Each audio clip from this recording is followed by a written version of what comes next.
Welcome back to another Purple Rain Report, and here we are.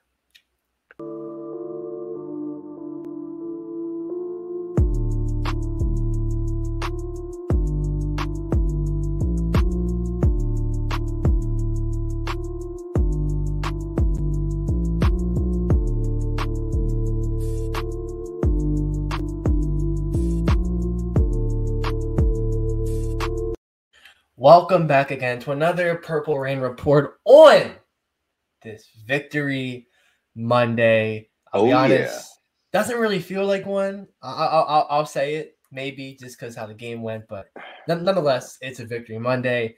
Back here at the Purple Rain Podcast, you can follow us on Instagram at right there, the Purple Rain Podcast. Follow this guy on Instagram. On Twitter, by the way, had a couple of banger tweets I saw on at Sudden Death. I saw had a couple of bangers. And you can follow me on Instagram at simplyas10.prod and on Twitter at simplyas10. Oh, all right. Ravens, Panthers. Yeah. Frustrating. Very frustrating. I love that you kicked it off that way. Like if you had to just use one word to describe yesterday's game, frustrating. It was very frustrating. And you know what? Let's not even mince words, Alex. Okay. Let's get right into it. You got 2 weeks to prepare. 2 weeks to prepare, and you can only give me 13 points, 1 touchdown. What is that about? What is that about, Alex? I want to know your knee-jerk reactions. What were you thinking after that game? Were you as frustrated as I was? Because I was, oh my God. Oh, yeah, I was, but it's weird. I was never nervous. I never was like, okay, like we're gonna blow this. Like they're gonna. That's just Baker Mayfield, I guess. I definitely wasn't nervous, but I was frustrated. I was like, why is it that James Prochet, who we know has sure hands, is dropping a pass? Why is it on a second or third down? Why is Pat Ricard running a go route up the sidelines? And why is it being put in the breadbasket being dropped? I'm just thinking about how Patrick Ricard right now at this very moment has you blocked for saying that he runs routes. And then yesterday, so ironic, he runs like a deep route, a go route, and drops it. It's like, oh. And it was there. The catch was there. It was there. And like honestly, this is gonna be more about the offense, but the defense lights out. Mike McDonald. Oh yeah, baller. We'll get into that, but just offense, like you said, 2 weeks. Greg Roman was still on vacation. The offense still on vacation. Mm-hmm. Demarcus Robinson wasn't. He wasn't. I'll give him that. He balled. But yeah, your reaction? Yeah, I mean, and like you said, Demarcus Robinson, he definitely balled out, over 100 yards receiving. No touchdowns, but over 100 yards receiving. That was really cool to see. But you just look at the wide receiving core. This team is totally just incompetent when it comes to passing the football. Mm-hmm. That's just what it is right now. Like we can't do it. We can't do it. We can run, and then again, Kenyon Drake didn't even look good yesterday. No. Offense as a whole just did not look all that. They did not, which was the most frustrating thing about it because, we know, look, and let me get into this, Alex. Okay. Everybody's saying yesterday's game was like, oh, that was Ravens football, That was Ravens football. Stop the other team on defense and just kind of grind it out. That will not win you a Super Bowl. It's not going to win you a Super Bowl. No. It's an offensive league. It's a passing league. I don't know if you saw the Sunday night game, Chiefs-Chargers, but when it came down to it and the Chiefs needed to go through the air to get something done, they did it. Mm-hmm. You know what I mean? And that's what's most frustrating about the Ravens because they don't show that they can do that same thing. Mm-mm. They just don't. So, what do you think about okay. What do you think about it? What do you think about it? So I'm glad that we are literally on the same page because I kind of got some slack in my YouTube comments because I was like, cool, we won. But if that's not the Panthers, that's a better team in the playoffs. We're losing that game by 2 touchdowns. Yeah. Yeah. And we've seen this story before. We saw it in 2020. We saw it in 2019. I don't even bring it up. We saw it in 2018. When the offense starts out slow in the playoffs, it's hard to come back. And not everybody's the Kansas City Chiefs coming back from 24-0 in the playoffs against the Texans. Not everybody has Bill O'Brien as head coach in the playoffs. Honestly, that in the playoffs will not cut it offensively. And maybe we are being harsh, but I'm sorry. I'm thinking to the bigger games. Playoffs. That right there offensively will never cut it in anytime there. It's not going to Yeah. happen. 13 Right. points in a playoff game. It could, unless your defense is 2,000 Ravens, which they were looking pretty good yesterday, but against a better team, we're playing Baker Mayfield. Like, really? Yeah, come on. Exactly. And like you said, defense looks great. Defense has been looking absolutely outstanding the past couple of weeks. I will say that. But if the offense is not matching that same energy, it doesn't matter. It doesn't matter because we're not going to get anywhere past the regular season. I mean, we know the Ravens have normal regular season success. We know that. We get that. But in the postseason is where we slip up. And we slip up mainly because of the same reasons of what happened yesterday. What happened yesterday was we could not get the offense going at all. At all. Was it? 3 points to the fourth quarter, I believe? Or was it 6? It was 3 or 6. I thought it was 3-3 tied in the fourth quarter. It may have been 6-3. Either way, it's embarrassing. It's embarrassing. I mean, 13 points against the Titans. Alex, we don't have a lot of time here, but let me get into my hot take, okay? I'm gonna get into my hot take. All right. I think this is the last year of the Lamar Jackson era in Baltimore. Oh. I do. Listen, it's a hot take. It's a hot take, but here's the reason why. I think the marriage has gotten stale. Think about it. We have not seen Lamar Jackson and this Ravens offense produce at a high level and firing on all cylinders since when? Alex, can you tell me since when? If we're going to go firing on all cylinders, maybe week 3 when he put up 5 touchdowns against the Patriots, maybe. But consistent. The first 3 weeks was the first consistent time we saw it in the year, I think. Jets, Dolphins, we lost. And then Patriots, because you had the Bills game, kind of late in the egg. It wasn't the best. Then the Bengals wasn't the best. Browns wasn't the best. Bucks, okay, a little bit better. Saints, winnable. And then, yeah. But my thing is, it's just not the same. It's not even the same culture as it was before. It's not the big trust. It's not the, hey, Lamar, having fun. Go for it. It's not the having fun. Exactly. It's not the same thing anymore. It just really seems like we're going out there. We're trying to execute a game plan early. That doesn't work. And then it's all in Lamar's hands again. And, you can't ask him to do the whole thing. You can't ask him to bring us home completely. Yeah. You look at our skill players right now. We've got Devin Duvernay, who they refuse to get involved. We've got Demarcus Robinson, who is getting involved just because Lamar trusts him just a little bit now. Yeah. You got a Mark Andrews who's, he'll always be there. Likely, the skill position we are lacking at clearly right now. And the Ravens have not shown a clear interest into improving that skill position, specifically wide receiver, right? Yeah. They have not proven that. And I think Lamar sees all this stuff, and he's kind of just taking it all into account. Like, hey, I'm going to keep going on, with this, it's cool. But by the end of the season, I'm going to be looking at other options because I know I'm a special talent. Everybody knows Lamar Jackson is a special talent, Other coaches in this league, even Sean Payton said, hey, look, I would do a Lamar Jackson. And I know how you feel about Sean Payton, but, I just feel like this is the last year of the Lamar Jackson and Baltimore Ravens era. I don't see us winning a Super Bowl like this. I don't. And if we don't win a Super Bowl, Lamar's gone. Period. That's what I think. Yeah, this is not Super Bowl winning offensive football. Defensive football, you can definitely make your case. Offense, no, and we've talked about it, times have changed. It's not 2000 when the Ravens defense absolutely just helped win us games. The offense has to do something, and we talked about it. We always go back to the Hollywood trade. Yeah, I'm cool with Linderbaum, but you lost a 1,000-yard receiver. Everybody has their, how they feel about Hollywood. Respectable, but we did lose a key contributor. Didn't replace him. I know you can say you want the younger guys to step up, but at that time, are we even using them? Because I don't remember seeing Tylan Wallace on the field yesterday. Offensively. Special teams, I saw number 16. But not on offense. Yeah, and then obviously we saw the Prochet drop. Only Demarcus Robinson. I think only one. I think Duvernay had one catch, but all the other catches by receiver were by Demarcus Robinson. So that goes 10 receptions for our receivers yesterday. 10.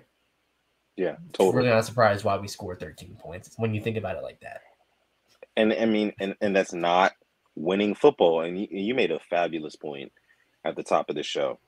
If that's not the Panthers, we lose that game.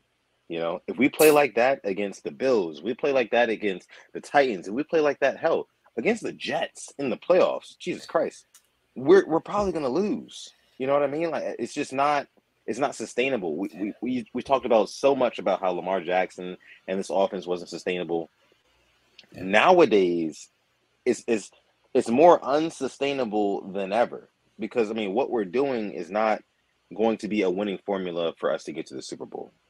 For us to even make a deep playoff run, you know, win a game. Everything on offense seems so hard and so difficult. And I always say we're scratching and clawing for every single fucking yard. It can't be like that. It can't be like that. Yeah. Oh man. I mean, besides the Kenyon Drake long run yesterday, even the run game was really, really poor. Drake was getting shut down. Yeah. I mean, I like Mike Davis as a person. He's lucky that Gus and JK aren't ready to go because he wouldn't be on this team. Yeah. I mean, Justice Hill did show some burst, but it's like it makes you question some things. And I'm not putting this on coaching, on kind of a bit of both. But 13 points, and I don't know if you saw John Harbaugh's locker room speech. He's like, we knew that was going to be a hard game off the bye. My brother in Christ, Joe Mixon put up 5 touchdowns on them in one game. And they weren't playing. They were playing in Cincinnati. Yeah. And they were like 42-10.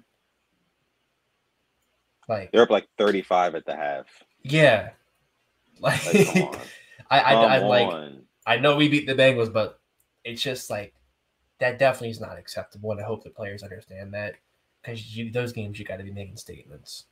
That to me felt like a 2015-16 Ravens game. No, that's true. That's true. Like the end of the Flacco era days, it definitely did feel like that. But I mean, that game was just so frustrating because I mean, we had 2 weeks to prepare.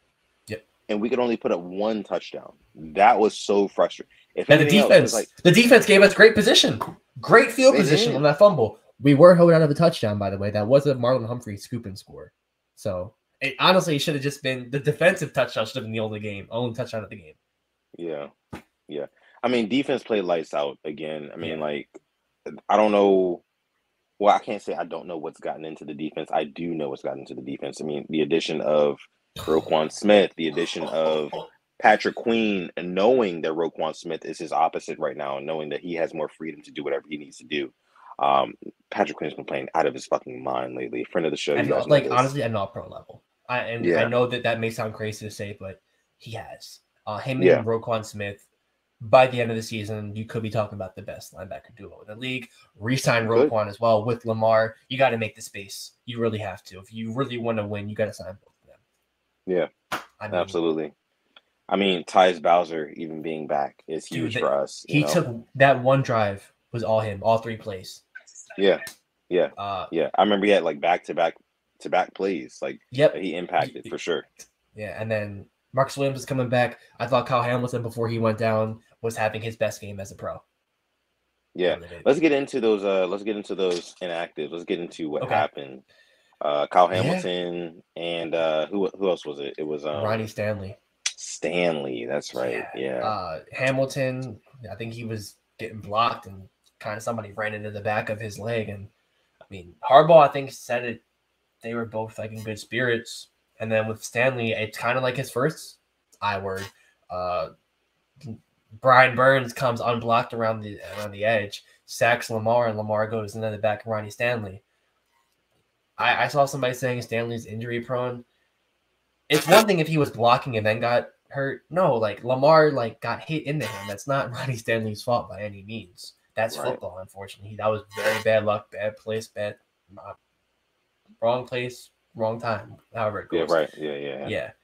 But I mean, they aren't season enders, is what it sounds like. So that's positive news. But even that kind of gut punch right there. Definitely a gut punch for sure. I mean, all in all, a win is a win for sure. And, churning out wins in November is definitely not easy. It's the time of the year where, it's the second half of the season. It starts to get cold. Guys are already banged up. Teams are already banged up. So turning out wins in November is important, but I would like to see our offense be a little less anemic, to be honest with you. Because I watch a game like the Chiefs versus Chargers last night, and like I said, anytime the Chiefs gotta have it, they go get it. One way or another, whether it's through the air, whether it's through Patrick Mahomes running the football, they go get it. And I don't understand why our offense fails to even resemble anything close to that. But yeah, that was without Juju Smith-Schuster and without Mecole Hardman yesterday. And what crazy, they had their 3rd or 4th round pick, Sky Moore from Western Michigan, put up 6 or 7 catches for 70 yards. I mean, it's not hard to see why they're always so successful. I mean, this guy is wearing number 24 as a receiver, rookie, and doing his thing. So Chiefs 8-2. We're gonna go ahead and transition from that. Yeah. From the Ravens game versus the Panthers. The World Cup started today for the USA. And we are going to talk about that very briefly. My guy Alex over here, he happens to be a big football fan. Not American football, but actual football. He happens to be a big fan. I want to let him kind of break down what happened in the first game, USA versus Wales. I think it's Group B, right? Group B? Correct. Yeah. There we go. Look at you. So let us know what happened, man. Let us know what happened to that. So I did miss the first half, which was kind of the better half. It was the goal scored by Tim Weah, assist Christian Pulisic, who I am very critical of, but did his thing. It was the second half. It was backs against the wall.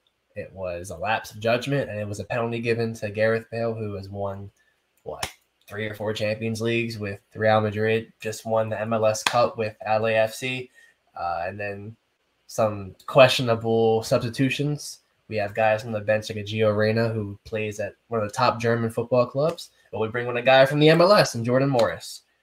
Don't really understand that. And then it's... Yeah, I felt like there was a lapse of judgment with the USA. I felt like that was our game to win. We are putting a very hard task at hand. We play England on Friday, who I was telling you before the stream. I think they're the most talent in the World Cup right now. They are the healthiest team. They are not missing anybody big. And then we got to play Iran next Tuesday. So I think we're going to lose on Friday. I think we're going to get battered on Friday, to be honest. I don't see a way we're going to beat England. They won 6-2 today, and their top goal scorer, Harry Kane, didn't even score. Yeah. So got to hope Iran does us a favor and beats Wales, because we're playing for second place now. I know you watched the game. Anybody stand out to you? To me, it definitely was Tim Weah for sure. I mean, with that goal in the first half, that definitely did impress me. Pulisic, I was kind of impressed with him. I felt like he got a couple of good cross opportunities up for USA.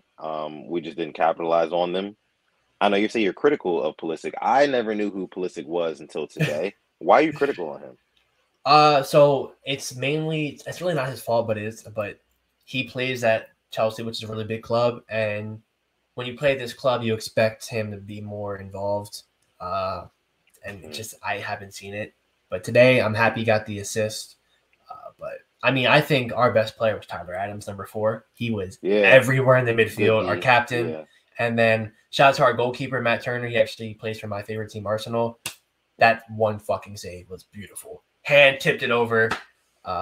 We have a really good core we can build on. I question the manager sometimes, because that game was winnable. And if we win that game, I'm sitting here with a big smile on my face and probably an alcoholic beverage in my hand. But I'm not. Who is the guy? I can't remember. His last name was Destin. Oh, Serginho Dest. Or Dest, yeah, Dest. Yes, I kind of liked him too. I felt like he was playing. Yeah, he played for Barcelona. He's on loan to Milan, who just won the title in Italy. He's played for a big team. But I thought the referee made some shocking, like some of the cards he gave out, very soft, very soft, which I hate that about. And it was weird because I felt like he started out early being very soft, but then he kind of like hardened up throughout the game, and he stopped calling certain things. Yeah, he stopped calling certain things at a certain point. I was like, you got to be consistent all the way through, But it's even in worldwide football. I mean, we saw Jerome Boger yesterday. He wasn't even consistent. I don't know how we got him for the second game in a row, or like second game already as a ref, but World Cup. I know we'll be back here to talk about it again because it's probably gonna ruin my Black Friday with them playing England. But yeah, it's if I were to give us a percentage chance to get out the group now, I'm going 40 to 45%. Not looking good. Still a chance, but you need Wales to either choke or you need the USA to pull out a miracle against England. A miracle is a draw. Honestly, that's a miracle for me. Not even a win, a draw. Dang. What time do they play England? So every game's at 2:00. We play on Friday and then next Tuesday. So okay, Friday at 2:00. Yeah, so I'm actually gonna be working during that, so I'm gonna have to it's gonna suck, but I won't be able to show my true emotions. But either way, that's the World Cup. That is the World Cup. Yeah. That is the World Cup, and that is also week 11 of the Baltimore Ravens 2021-22 season campaign. Listen, guys. Actually, no, 22-23. Yeah. But listen, guys. In terms of the Ravens, it's going to be a long second half of the season. I can feel it. The offense is still going through growing pains.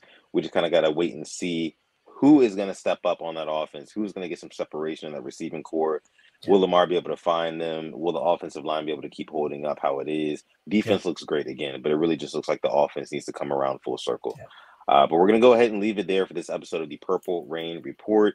Thank you guys so much for coming through. Make sure you like the video, subscribe to the channel as well if you are new here. Again, you can follow me on Twitter or Instagram at Sutton Def, like you see down below.